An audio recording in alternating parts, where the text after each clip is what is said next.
The funeral of the president of the now-disbanded MKMVA, it's Kebby Maphatsoe, going to be held today. The former Deputy Defence Minister passing away on Tuesday. Now, he'd asked specifically for certain speakers to be allowed at this funeral. Let's find out who they are as I take you live now to Govan Whittles, our reporter who's going to be following this for us today. Govan, just before coming to you on a very, very windy day, we saw some of the cars leaving the home. I couldn't see who it was. Talk to me about who you saw and who you're expecting at this funeral and what time it starts. Good morning, Gareth. Yeah, the service here at the home of the late Kebby Maphatsoe has just wrapped up. And in attendance were mostly members of the MKMVA Military Veterans Association, which has now been disbanded, and members of his family as well as members of the church.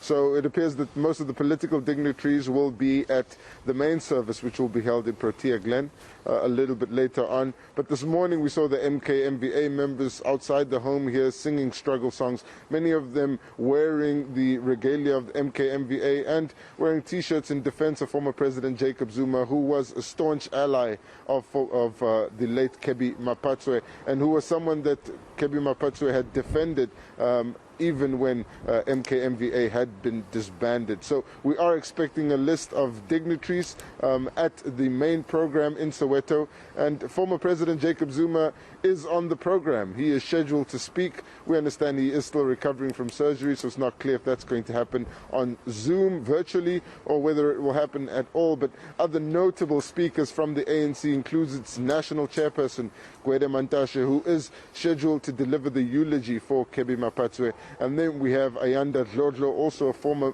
combatant of Mthethwa, and Nathi, Mthethwa. And these are the people that Kebby Maphatsoe, the late MKMVA president, had asked to speak at his funeral, specifically asking for them.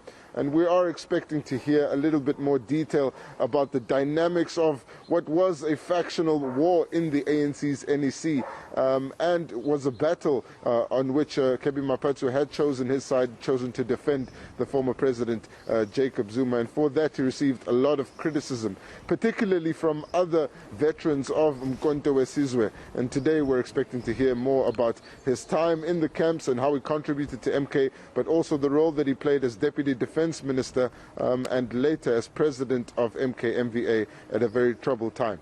Yeah, it was a very troubled time. Going to be very interesting to hear the messages of support and the eulogies from Gwede Mantashe, possibly Jacob Zuma, Supra Mahumapelo, Ayanda, Dlodlo, and Nathi Mthethwa. Govan Whittles, I know you need to get out the wind and on your way to that formal program. We're back with you again a little bit later here on eNCA. You can